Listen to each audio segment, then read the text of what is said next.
आओ सुनिए डॉक्टर हरपाल सिंह पन्नू जी द्वारा लिखी हुई वार्तक रचना बेबे जी। 4-5 साल की उम्र तक का अपना बचपन मैनू याद है। बेबे सिर उपर घड़ा चुकी खूही उपर पानी भरन जाती ते हर गेड़ मैं उसके कमीज़ की कन्नी फड़ी नाल तुरी जांदा। कई बार लत्तां विच उलझ के डिगदा ते बेबे डिगणों मसां बचदी। ਜਦੋਂ ਬੇਬੇ ਘਰ ਵਿੱਚ ਹੁੰਦੀ ਤਾਂ ਦਿਨ ਰਾਤ ਤਿਉਹਾਰ ਵਰਗੇ ਹੁੰਦੇ।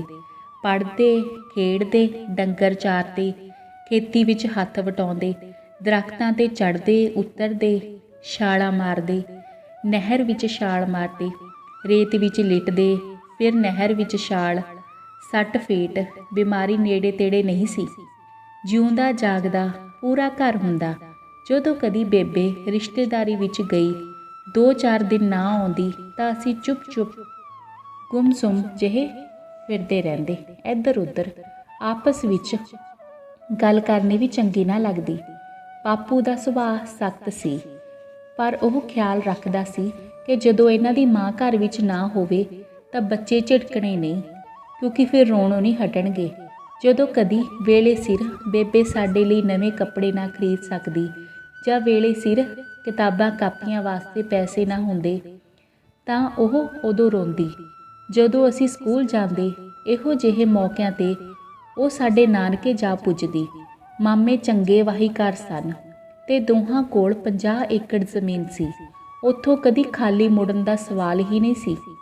ਦੁੱਧੋਂ ਹਟੀ ਮੱਝ ਜਾਂ ਗਾਂ ਲੈ ਜਾਂਦੇ ਤੇ ਤਾਜ਼ੀ ਸੂਈ ਛੱਡ ਜਾਂਦੇ। ਘਿਓ ਦਿੰਦੇ, ਖੋਆ ਦਿੰਦੇ, ਘੋੜੀ ਉੱਪਰ ਝੂਟੇ ਦਿੰਦੇ। ਹੋਰ ਸੁਰਗ ਕਿਹੋ ਜਿਹਾ ਹੋਇਆ ਕਰਦਾ ਹੈ। ਇੱਕ ਵਾਰ ਘਰ ਵਿੱਚ ਤੰਗੀ ਹੋਣ ਕਾਰਨ ਮੈਨੂੰ ਨਾਨਕੇ ਤੋਰ ਦਿੱਤਾ। ਬੇਬੇ ਨੇ ਤੋਰਦਿਆਂ ਹੋਇਆ ਕਿਹਾ, ਅਕਲ ਨਾਲ ਹਲੀਮੀ ਨਾਲ ਗੱਲ ਕਰੀ, ਤੇਰੀ ਮਾਮੀ ਚੰਗੀ ਹੈ ਬੜੀ, ਉਹਦੇ ਨਾਲ ਅੱਡ ਗੱਲ ਕਰੀ, ਮਾਮੇ ਨਾਲ ਅੱਡ ਜਾ ਗੁਰੂ ਰਾਖਾ। ਬੇਬੇ ਦੀ ਸਿੱਖਿਆ ਅਨੁਸਾਰ ਮੈਂ ਸਾਰੀ ਗੱਲਬਾਤ ਆਪਣੀ ਪੜ੍ਹਾਈ ਬਾਰੇ ਸੁਣਾਈ। ਪਟਿਆਲੇ ਪੜ੍ਹਦਿਆਂ ਮੈਂ ਮਹੀਨੇ ਵਿੱਚ ਇੱਕ ਵਾਰ ਨਾਨਕੇ ਜਾਂਦਾ, ਦੂਜੀ ਵਾਰ ਦਾਦਕੇ। ਪਿੰਡੋਂ ਜਦੋਂ ਮੈਂ ਪਟਿਆਲੇ ਦੀ ਬੱਸ ਫੜਨ ਤੁਰਦਾ ਤਾਂ ਬੇਬੇ ਦੀਆਂ ਅੱਖਾਂ ਛਲਕਦੀਆਂ। ਮੈਂ ਖੂਬ ਹੱਸਦਾ ਤੇ ਪੁੱਛਦਾ, ਕੋਈ ਸਰਹੱਦ ਉੱਪਰ ਜੰਗ ਲੜਨ ਚੱਲਿਆ ਹਾਂ ਜੋ ਰੋਣ ਧੋਣ ਸ਼ੁਰੂ ਹੋ ਗਿਆ? ਬੇਬੇ ਅੱਖਾਂ ਪੂੰਝ ਕੇ ਆਖਦੀ, ਕਟਰੂ ਵਛਰੂ ਸਰਹੱਦਾਂ ਉੱਪਰ ਦੁਸ਼ਮਣ ਨਾਲ ਲੜ ਨਹੀਂ ਜਾਂਦੇ। ਤੂੰ ਦੇਖਿਆ ਨਹੀਂ, ਅੱਖਾਂ ਤੋਂ ਦੂਰ ਹੋਣ ਲੱਗਣ ਤਾਂ ਗਾਵਾਂ ਮੱਝਾਂ ਰੰਬਣ ਰਿੰਗਣ ਲੱਗਦੀਆਂ ਹਨ, ਰੱਸੇ ਤੜਾਉਂਦੀਆਂ ਹਨ। ਪਸ਼ੂ ਪੰਛੀ ਤੱਕ ਸਭ ਮਾਵਾਂ ਇਹ ਜਾਣਦੀਆਂ ਹਨ ਕਿ ਜਿੱਥੇ ਤੱਕ ਬੱਚੇ ਨਜ਼ਰ ਵਿੱਚ ਹਨ ਸਭ ਠੀਕ ਹੈ। ਅੱਖੋਂ ਪਰੋਖੇ ਦੁਸ਼ਮਣ ਦੀ ਸਰਹੱਦ ਹੁੰਦੀ ਹੈ। ਕੀ ਪਤਾ ਕਦ ਕੀ ਵਾਪਰ ਜਾਏ। ਤੈਨੂੰ ਇਹਨਾਂ ਗੱਲਾਂ ਦੀ ਅਜੇ ਸਮਝ ਨਹੀਂ। ਹੋ ਸਕਦਾ ਹੈ ਕਦੇ ਵੀ ਨਾ ਸਮਝ ਸਕੇ, ਕਿਉਂ ਤੇਰੀ ਕਿਸਮਤ ਵਿੱਚ ਮਾਂ ਹੋਣਾ ਨਹੀਂ ਲਿਖਿਆ ਹੋਇਆ। ਫਿਰ ਉਹ ਅਸੀਸਾਂ ਦੇ ਕੇ ਤੋਰਦੀ।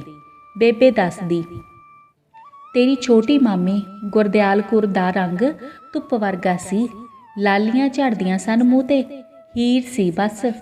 ਮਿਹਨਤ ਨਾਲ ਘੜੀ ਰੱਬ ਨੇ। ਕੰਧ ਤੋਂ ਉਤਰ ਕੇ ਜਿਵੇਂ ਕੋਈ ਤਸਵੀਰ ਤੁਰਨ ਲੱਗੇ। ਭਾਬੀ ਕਾਨੂੰ, ਮੇਰੀ ਤਾਂ ਸਹੇਲੀ ਸੀ। ਮੈਂ ਇੱਕ ਦਿਨ ਕਿਹਾ, ਕੁੜੇ ਖਿਆਲ ਰੱਖੀ ਮੇਰਾ, ਤੇਰੀ ਇਹ ਨਣਦ ਗਰੀਬਣੀ ਐ।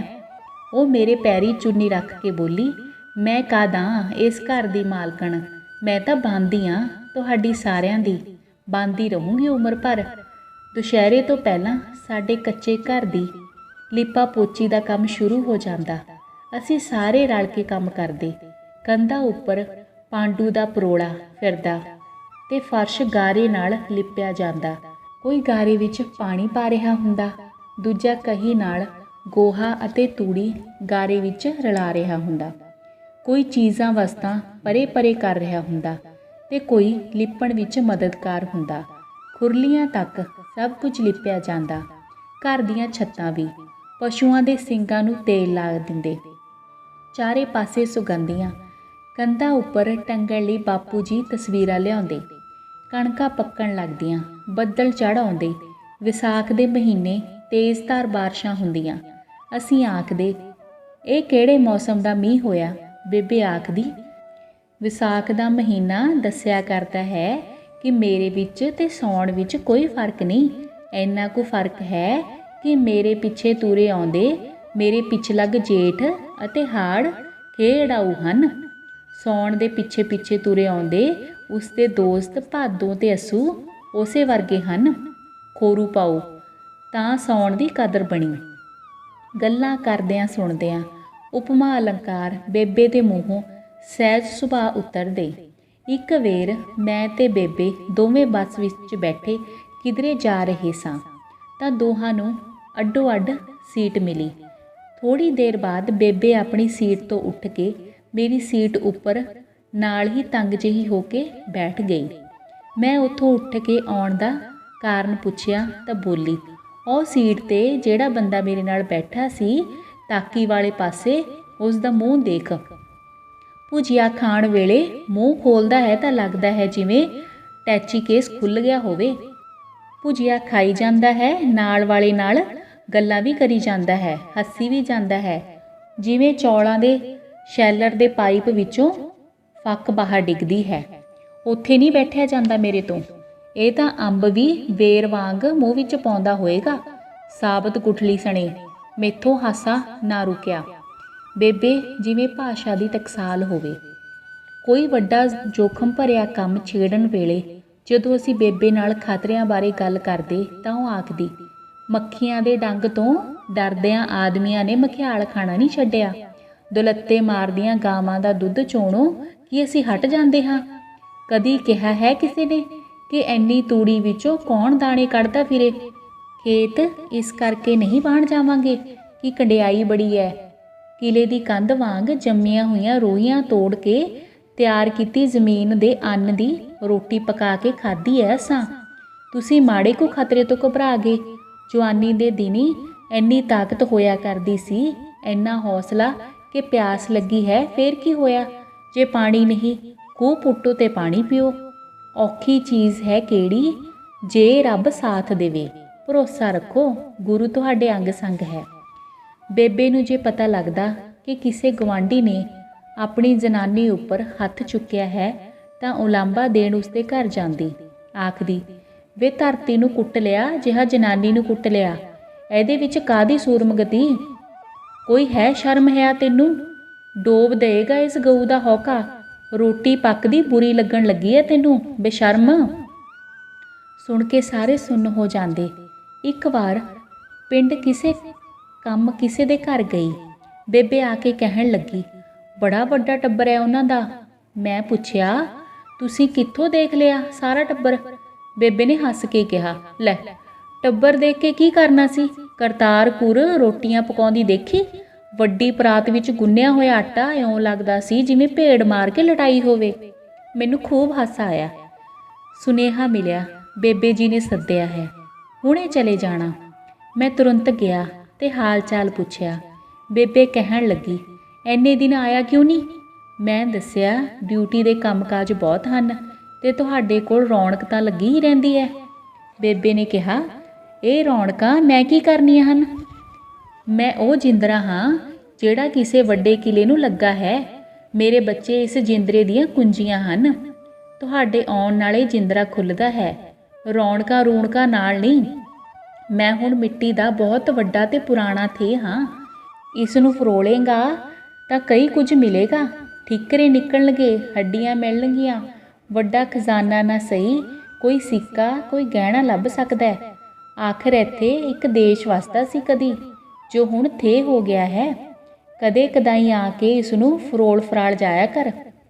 ਬੇਬੇ ਇੱਕ ਦਿਨ ਕਹਿਣ ਲੱਗੀ, ਕਿੰਨੇ ਪਾਪੀ ਹੋ ਗਏ ਨੇ ਤੇਰੇ ਪਿੰਡ ਦੇ ਲੋਕ। ਮੋਰਾਂ ਨੂੰ ਮਾਰ ਕੇ ਖਾਈ ਜਾਂਦੇ ਹਨ। ਮੁਰਗਾਬੀਆਂ ਤਾਂ ਕੀ ਕੁੰਜਾਂ ਨੂੰ ਵੀ ਨਹੀਂ ਛੱਡਦੇ। ਕੋਈ ਉੱਚੀ ਦੇ ਕੇ ਮੋਰ ਵਾਂਗ ਕਿਆਂਕੋ ਕਹਿ ਦਈਏ ਤਾਂ ਦੜੈਂ ਗੋਲੀ ਮਾਰ ਦੇਣ। ਇਹ ਗਿਰਜਾਂ ਤਾਂ ਰਹੀਆਂ ਨਹੀਂ ਹੁਣ। ਇਹ ਹੱਡਾ ਰੋੜੀ ਵਿੱਚ ਕਿਉਂ ਨਹੀਂ ਜਾ ਬੈਠਦੇ ਮੁਰਦਾਰ ਖਾਣ। ਬੇਬੇ ਨੂੰ ਹੁਣ ਘੱਟ ਸੁਣਦਾ, ਘੱਟ ਦਿਸਦਾ। ਸਾਨੂੰ ਦੇਖ ਕੇ ਕਦੀ ਖੁਸ਼ ਹੋ ਜਾਂਦੀ, ਕਦੀ ਉਦਾਸ। ਮੈਂ ਕਿਹਾ, ਅਸੀਂ ਖੁਸ਼ੀ ਦੀ ਗੱਲ ਤਾਂ ਦੱਸ ਦਿੰਦੇ ਹਾਂ, ਕਈ ਵਾਰ ਉਦਾਸ ਕਰਨ ਵਾਲੀ ਗੱਲ ਨਹੀਂ ਦੱਸਦੇ। ਬੇਬੇ ਨੇ ਕਿਹਾ, ਮੈਨੂੰ ਪਤਾ ਲੱਗ ਜਾਂਦਾ ਹੈ ਤੁਹਾਡੀ ਤੋਰ ਤੋਂ। ਗੱਲਾਂ ਕਰਦਿਆਂ ਤੇ ਤੁਹਾਡੇ ਚਿਹਰੇ ਦੇਖਦੀ ਹਾਂ। ਗੱਲ ਨਹੀਂ ਸੁਣਦੀ, ਪਰ ਪਤਾ ਲੱਗ ਜਾਂਦਾ ਹੈ ਤੁਸੀਂ ਦੁੱਖ ਵਿੱਚ ਹੋ ਕਿ ਸੁੱਖ ਵਿੱਚ। ਬੇਬੇ ਦੀ ਉਮਰ 90 ਸਾਲ ਤੋਂ ਉੱਤੇ ਦੀ ਹੋ ਗਈ ਹੈ। 16 ਸਾਲ ਦੀ ਉਮਰ ਵਿੱਚ ਉਹ ਮੇਰੇ ਪਿੰਡ ਵਿਆਹੀ ਹੋਈ ਆਈ। ਹੁਣ ਤੱਕ ਮੇਰਾ ਪਿੰਡ ਉਸ ਦਾ ਪਿੰਡ ਨਹੀਂ ਬਣਿਆ। ਉਸ ਦਾ ਪਿੰਡ ਉਹੀ ਹੈ ਜਿੱਥੇ ਉਸ ਦਾ ਜਨਮ ਹੋਇਆ। ਗੱਲਾਂ ਕਰਦਿਆਂ ਹਮੇਸ਼ਾ ਇਹੀ ਆਖਦੀ ਹੈ, ਤੇਰੇ ਪਿੰਡ ਮੈਂ ਇਉਂ ਕੀਤਾ। ਇੱਕ ਦਿਨ ਬੇਬੇ ਨੇ ਸਾਨੂੰ ਬੁਲਾ ਕੇ ਕਿਹਾ, ਹੁਣ ਮੈਂ ਜਿਉਂਦੀ ਹਾਂ, ਤੁਸੀਂ ਸਾਰੇ ਭਾਈ ਭੈਣ ਰਿਸ਼ਤੇਦਾਰ ਆ ਕੇ ਮੈਨੂੰ ਮਿਲਦੇ ਹੋ ਤਾਂ ਆਪਸ ਵਿੱਚ ਵੀ ਮਿਲ ਲੈਂਦੇ ਹੋ। ਜਦੋਂ ਮੈਂ ਨਾ ਰਹੀ ਇੱਕ ਰਾਜਧਾਨੀ ਟੁੱਟ ਜਾਊ। ਤੁਸੀਂ ਬੜੀ ਤਰੱਕੀ ਕੀਤੀ, ਹੋਰ ਕਰੋਗੇ, ਤੁਹਾਡੇ ਬੱਚੇ ਤੁਹਾਡੇ ਤੋਂ ਅੱਗੇ ਲੰਘਣਗੇ, ਖੁਸ਼ਹਾਲ ਹੋਵੋਗੇ। ਇੱਕ ਪਾਸਿਓਂ ਲੰਘਿਆ ਕਰੋਗੇ ਤਾਂ ਹੌਲੀ ਦੇ ਕੇ ਆਪਣੇ ਆਪ ਨੂੰ ਕਿਹਾ ਕਰੋਗੇ, ਇੱਥੇ ਸਾਡੀ ਮਾਂ ਰਿਹਾ ਕਰਦੀ ਸੀ, ਹੈਗੀ ਤਾਂ ਬੌਲੀ ਜੀ ਸੀ ਪਰ ਚੰਗੀ ਸੀ। ਇਸ ਘਰ ਵੱਲ ਦੇਖਦੇ ਦੇਖਦੇ ਤੁਸੀਂ ਅੱਗੇ ਲੰਘ ਜਾਇਆ ਕਰੋਗੇ। ਮੇਰੇ ਪਿੱਛੋਂ ਇਸ ਘਰ ਵਿੱਚ ਆਉਣ ਨੂੰ ਤੁਹਾਡਾ ਦਿਲ ਨਹੀਂ ਕਰਿਆ ਕਰੇਗਾ। ਮੇਰਾ ਛੋਟਾ ਭਰਾ ਬੰਦਗੀ ਕਰਨ ਵਾਲਿਆਂ ਵਾਂਗ ਬਿਰਧ ਮਾਪਿਆਂ ਦੀ ਸੇਵਾ ਕਰਦਾ ਹੈ।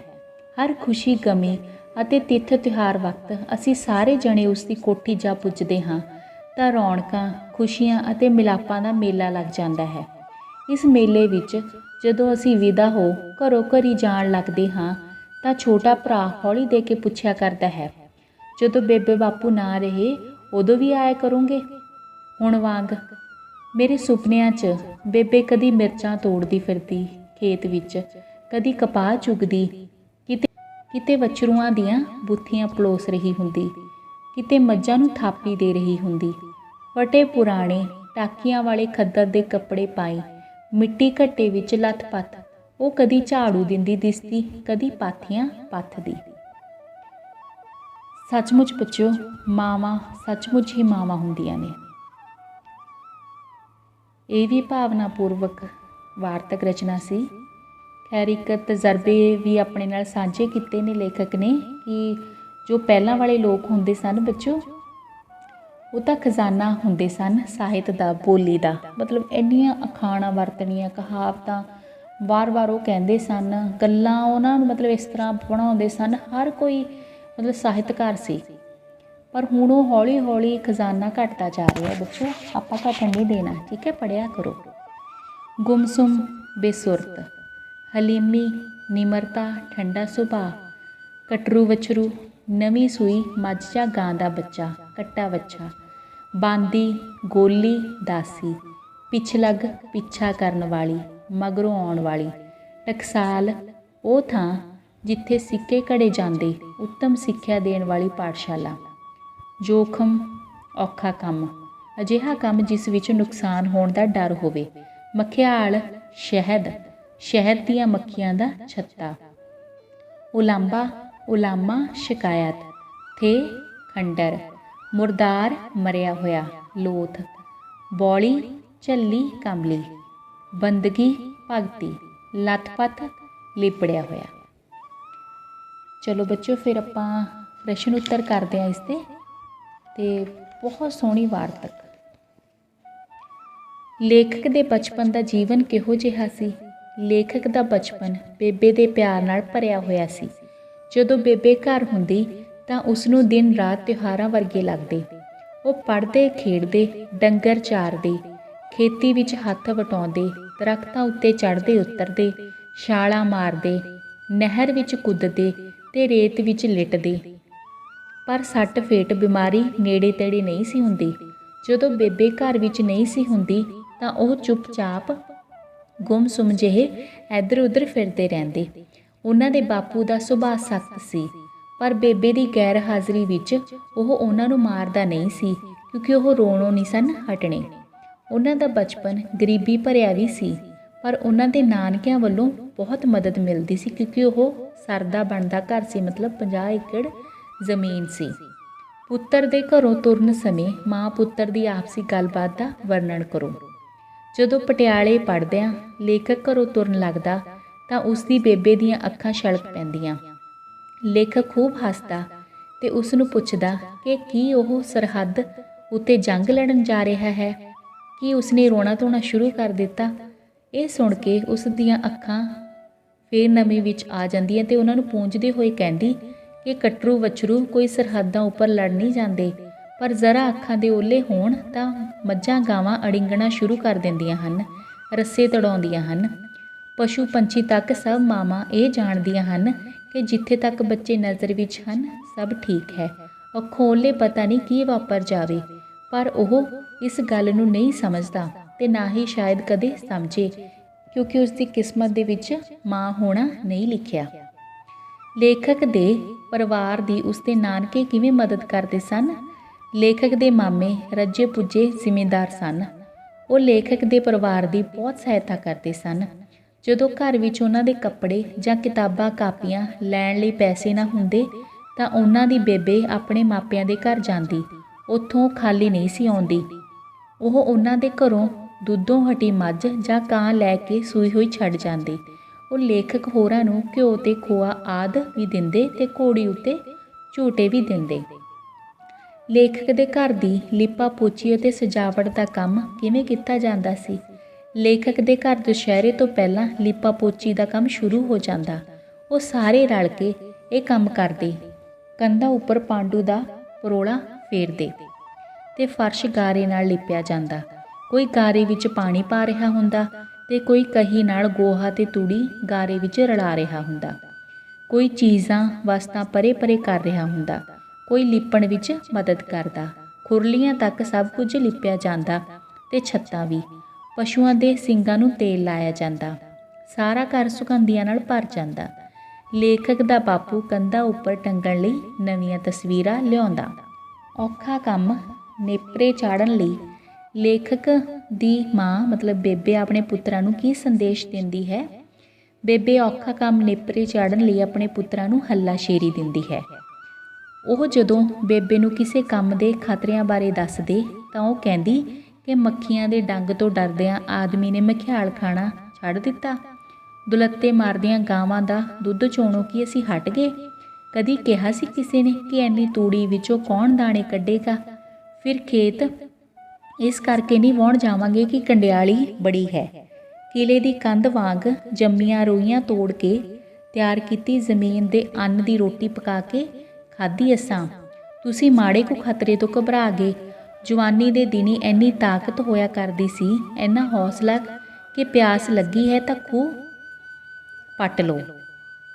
ਔਖੀ ਚੀਜ਼ ਕਿਹੜੀ ਹੈ ਜੇ ਰੱਬ ਸਾਥ ਦੇਵੇ? ਭਰੋਸਾ ਰੱਖੋ, ਗੁਰੂ ਤੁਹਾਡੇ ਅੰਗ ਸੰਗ ਹੈ। ਬੇਬੇ ਜੀ ਪਾਠ ਵਿੱਚ ਬੇਬੇ ਜਿੰਦਰਾ ਅਤੇ ਕੁੰਜੀਆਂ ਸ਼ਬਦ ਕਿਹਨਾਂ ਲਈ ਵਰਤਦੀ ਹੈ ਤੇ ਕਿਉਂ? ਬੇਬੇ ਜਿੰਦਰਾ ਸ਼ਬਦ ਆਪਣੇ ਆਪ ਲਈ ਵਰਤਦੀ ਹੈ ਤੇ ਕੁੰਜੀਆਂ ਬੱਚਿਆਂ ਲਈ ਵਰਤਦੀ ਹੈ। ਉਹ ਜਿੰਦਰਾ ਇਹੋ ਜਿਹਾ ਹੈ ਜੋ ਕੁੰਜੀਆਂ ਨਾਲ ਹੀ ਖੁੱਲ੍ਹਦਾ ਹੈ, ਭਾਵ ਆਪਣੇ ਬੱਚਿਆਂ ਨਾਲ ਹੀ ਉਹ ਖੁੱਲ੍ਹਦੀ ਹੈ, ਗੱਲਾਂ ਕਰਦੀ ਹੈ।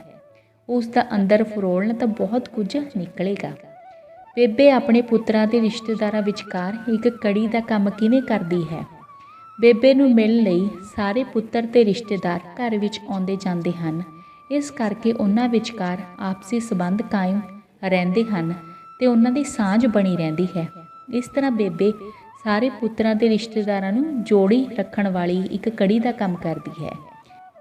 ਜਦੋਂ ਬੇਬੇ ਬਾਪੂ ਨਾ ਰਹੇ ਉਦੋਂ ਵੀ ਆਇਆ ਕਰੋਗੇ ਹੁਣ ਵਾਂਗ।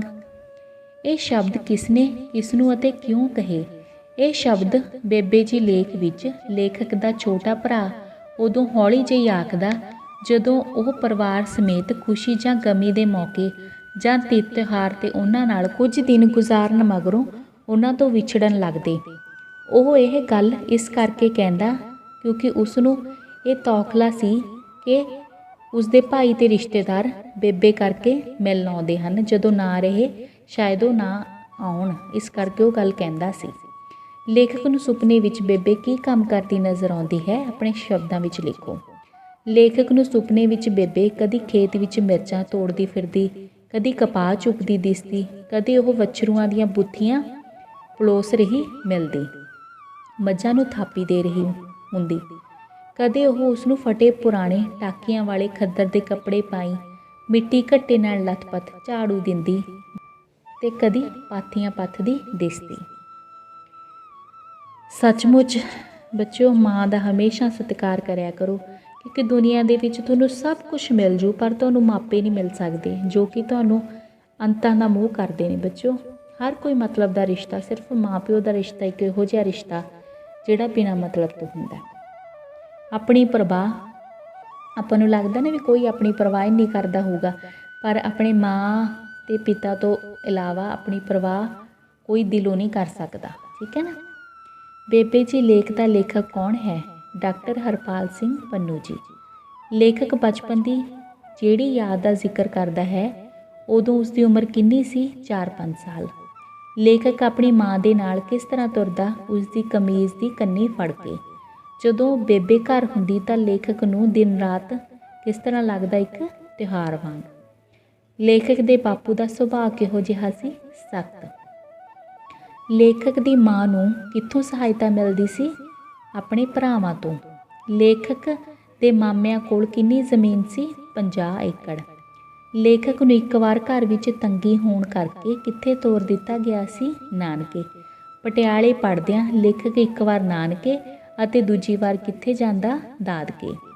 ਦੁਸ਼ਹਿਰੇ ਤੋਂ ਪਹਿਲਾਂ ਕੱਚੇ ਘਰ ਵਿੱਚ ਕਿਹੜਾ ਕੰਮ ਸ਼ੁਰੂ ਹੋ ਜਾਂਦਾ? ਲੀਪਾ ਪੋਚੀ ਦਾ। ਕੰਧਾਂ ਉੱਤੇ ਕਿਸ ਚੀਜ਼ ਦਾ ਪੋਚਾ ਫਿਰਦਾ? ਪਾਂਡੂ ਦਾ।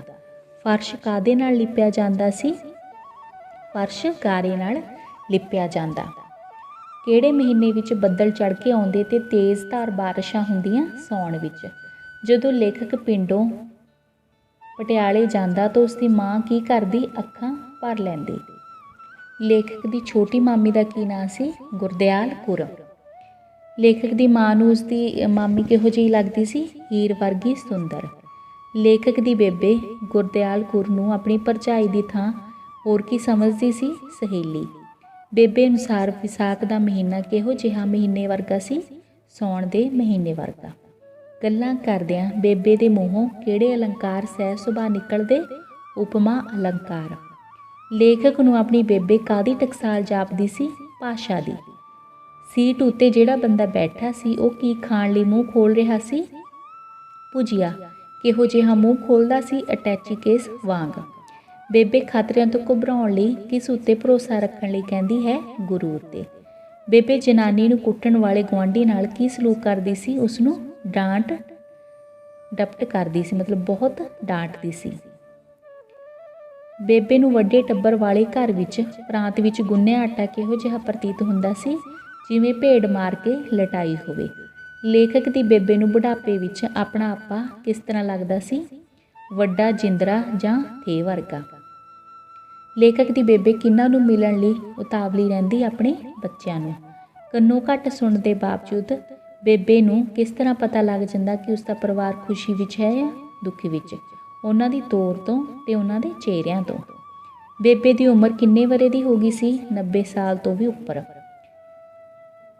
ਬੇਬੇ ਕਿੰਨੇ ਸਾਲ ਦੀ ਉਮਰ ਵਿੱਚ ਵਿਆਹੀ ਆਈ ਸੀ? 16 ਸਾਲ ਦੀ ਉਮਰ ਦੇ ਵਿੱਚ। ਬੇਬੇ ਕਿਹੜੇ ਪਿੰਡ ਨੂੰ ਆਪਣਾ ਪਿੰਡ ਸਮਝਦੀ ਸੀ? ਉਸਦੇ ਪੇਕਿਆਂ ਨੂੰ। ਲੇਖਕ ਨੂੰ ਕਿਸ ਦੇ ਸੁਪਨੇ ਆਉਂਦੇ ਰਹਿੰਦੇ ਸਨ? ਬੇਬੇ ਦੇ। ਬੱਚੋ ਸੱਚਮੁੱਚ ਜੋ ਸਿਆਣੇ ਨੇ ਨਾ, ਖਾਨ ਨੇ ਇੱਕ ਮਤਲਬ ਖਜ਼ਾਨਾ ਨੇ। ਵੱਧ ਤੋਂ ਵੱਧ ਸਿਆਣਿਆਂ ਨਾਲ ਗੱਲਾਂ ਕਰਿਆ ਕਰੋ, ਸਮਾਂ ਬਤੀਤ ਕਰਿਆ ਕਰੋ। ਜਿਹੜਾ ਆਪਾਂ ਮੋਬਾਈਲਾਂ 'ਤੇ ਗੇਮਾਂ ਖੇਡਦੇ ਹਾਂ, ਜੋ ਆਪਾਂ ਬੇਚੈਨੀ ਮਿਲਦੀ ਹੈ, ਹੋਰ ਕੁਛ ਨਹੀਂ ਮਿਲਦਾ ਬੱਚੋ। ਜੇ ਤੁਸੀਂ ਸਿਆਣਿਆਂ ਨਾਲ ਗੱਲਾਂ ਕਰੋਗੇ ਤਾਂ ਤੁਹਾਨੂੰ ਬਹੁਤ ਵੱਡਾ ਖਜ਼ਾਨਾ ਮਿਲੇਗਾ ਅਤੇ ਜਿਹੜਾ ਸਾਰੀ ਜ਼ਿੰਦਗੀ ਤੁਹਾਡੇ ਨਾਲ ਚੱਲੇਗਾ। ਠੀਕ ਹੈ ਬੱਚੋ। ਇਹ ਗੱਲਾਂ ਦਾ ਅੱਗੇ ਜਾ ਕੇ ਆਪਾਂ ਨੂੰ ਅਹਿਸਾਸ ਹੁੰਦਾ, ਜੇ ਅੱਗੇ ਜਾ ਕੇ ਆਪਾਂ ਨਾ ਪਛਤਾਈਏ, ਠੀਕ ਹੈ, ਹੁਣ ਤੋਂ ਹੀ ਸੰਭਲ ਜਾਈਏ ਤਾਂ ਆਪਣੇ ਲਈ ਵਧੀਆ ਹੋਊਗਾ। ਠੀਕ ਹੈ ਬੱਚੋ। ਸੁਣਨ ਅਤੇ ਸਮਝਣ ਲਈ ਤੁਹਾਡਾ ਬਹੁਤ ਬਹੁਤ ਧੰਨਵਾਦ।